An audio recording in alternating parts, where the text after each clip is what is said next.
सावन की सुबह थी, मौसम में भीगी हुई भक्ति थी और हर कदम मां मनसा के दरबार की ओर बढ़ रहा था।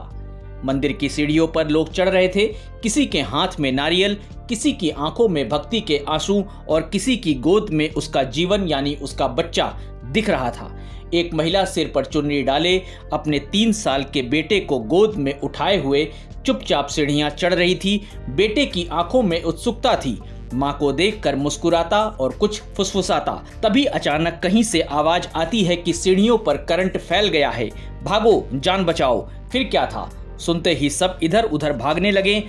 इस भाग दौड़ में माँ बाप का अपने बच्चों से हाथ छूटने लगा तो कुछ खुद जमीन पर गिर पड़े। इधर एक माँ अपने बच्चे को बचाने की कोशिश में खुद भीड़ में दब गई। बच्चे की चीख सुनाई दे रही थी, मम्मा मम्मा, लेकिन भीड़ इतनी थी कि उस आवाज को हवा भी नहीं छू सकी। लोग एक दूसरे को धक्का दे रहे थे, हाथ पैर पटकते हुए भाग रहे थे, चप्पल पैर से उतर रही थी। कोई अपनों से अलग हो रहा था तो किसी की सांसें थम गई। मंदिर की सीढ़ियों पर श्रद्धा की जगह अब डर और चीखें थी। माँ घबराई, लड़खड़ाई, गिर पड़ी। बच्चा रो रहा था, उसका नन्हा चेहरा सीढ़ियों से रगड़ खा रहा था।